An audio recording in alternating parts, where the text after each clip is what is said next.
Good afternoon, everyone, and I'm hopeful that all of you didn't eat so much that you're going to sleep through this part of the program, but we're going to try to be lively enough to keep you awake. Those of you who didn't take the lab tour got a taste of some of the comments on side effects from Pat Neal's comments to those of us who were still here, but I'm sure she'll have a lot more to afford to all of us. It is my pleasure to introduce Pat Neal to you. She's our clinical care coordinator at MD Anderson Sarcoma Center. She inherited me as a patient, just like she did many of you, when her predecessor or predecessors decided to do other things, and she really inherited quite a family of GIST patients, not only for our GIST care, but she's helped lead us through some of her other life experiences. She received her BS in nursing from Mount Marty College in Yankton, South Dakota. And for those of you who don't know where Yankton is, I looked it up on the map, and it's just above the Nebraska border, just between Nebraska and South Dakota, and it's on US 81.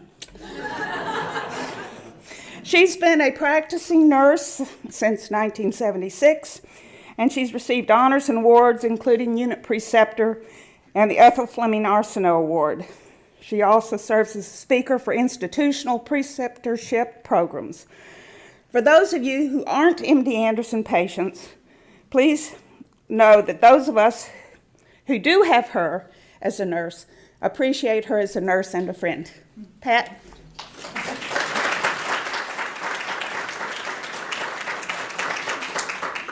Thank you, and it's so nice to see all of you here today. Like she said, I've been here at MD Anderson since I graduated from nursing school in 1976. And I've been lucky enough to work with Dr. Trent now for about the last 5 years. So we're going to talk a little bit now about the symptom management for the GIST patients.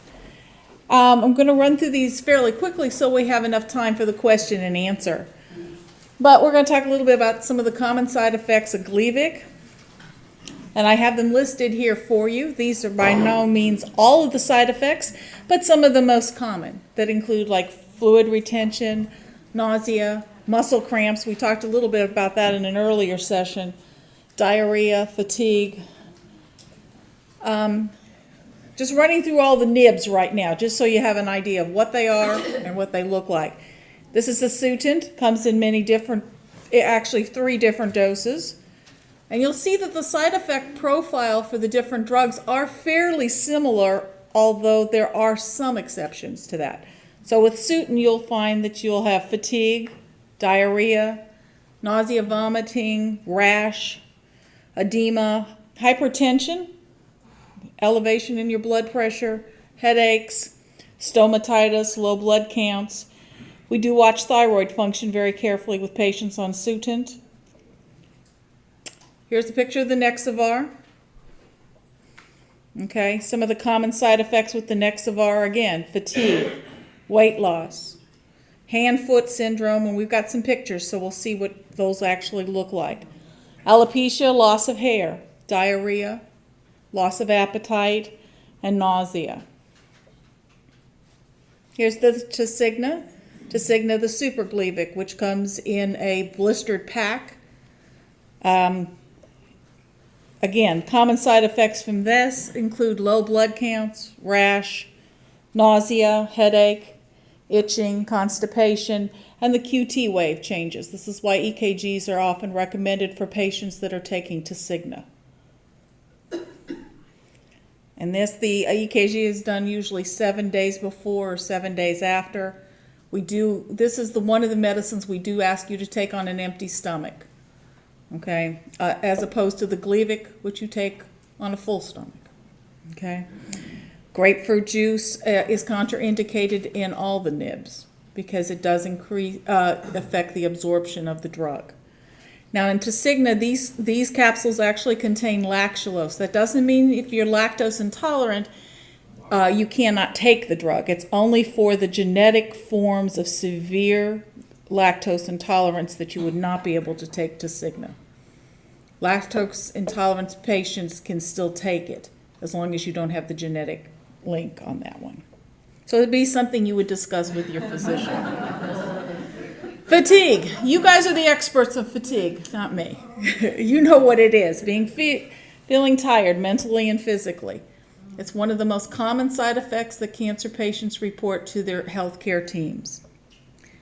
What is it? It's a weak feeling over the entire body. You wake up tired from sleep. There's no motivation, difficulty concentrating, lack of energy, and lastly, this irritability, usually directed at those closest to you. That husband, that wife, that spouse. See? I see fingers pointing already, so okay. Okay, here it is in black and white. You can, okay. Yeah. I should have had handouts of that one. So what can we do to prevent it? Prioritize your activities, okay? You do not need to sweep the kitchen floor every day, okay? There are things that you don't have to do. You do things that are fun, things that you want to do. You drink plenty of fluids. You eat lots of protein. And here's where the oxymoron comes in. What do we tell you to do when you're tired and don't have any energy? Exercise. Get out there and do something, okay? So don't become a couch potato. You have to get up. You have to get dressed. You go out and get the mail. You go out and walk the dog. You go out and do the things that you want to do. And keep a fatigue journal. When is the time of the day that you have your most energy? That's the time you schedule those appointments at your child's school or whatever. So find out what time of the day you do better. Rash. I couldn't find poison ivy. That was the closest I could get. A lot of the nibs do cause rash. So what are you going to do? We do recommend that you treat them with antihistamines or topical steroids. Okay, things like Benadryl, Claritin. If they are severe, we may require a dose adjustment, but that's at the discretion of your healthcare team. So keep a diary. Tell us when it's happened. Is it itchy? What is exactly going on? And it's important that we see this rash. Okay? It's more frequent in females, and it is usually dose dependent. This is an excellent picture of the hand-foot syndrome. You'll see this with a lot of the Nexivar. You'll see this with the Sutent. The blistering, the callus formations. It's a tingling, it's a burning, redness, flaking, swelling, blisters. Okay, so what do we do to prevent it? Try to prevent friction as much as possible. I prefer my patients not to wear flip-flops, shoes that cause irritation. They need to have well-fitting shoes, usually like sneakers. Diabetic socks are great because they absorb the moisture better than regular socks. Avoid hot water, long showers, washing dishes, things of that nature. There's your excuse, ladies. Okay. Okay. Oh, no jogging aerobics. There goes the exercising. Yep. To some degree. Watch those scissors, watch those yard clippers, things like that. And apply a lotion, a good lotion. There's a lot of them out there on the market that don't have a lot of perfumes and don't have a lot of colors. So stay away. If you go to places like Bath Junkie, things like that, they have just a plain lotion with no colors and no perfumes in it. Again, these are some of the treatments. We can use corticosteroids. We also do recommend vitamin B6, which is available over the counter. There's been some clinical trials. What can you do if that does not require a prescription? Ice packs for 15 to 20 minutes, elevating your hands and your feet, applying antibiotic ointment if you have open sores. That's like the triple antibiotic stuff that you buy at Walgreens or Eckerd's. Using moisturizers and avoid constrictive clothing. Okay. Edema. What is that? You probably all know about this. It's the puffiness around your eyes when you're on the Gleevec.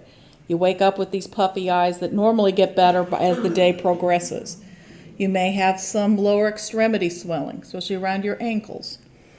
Increase in your abdominal girth. You're going to change that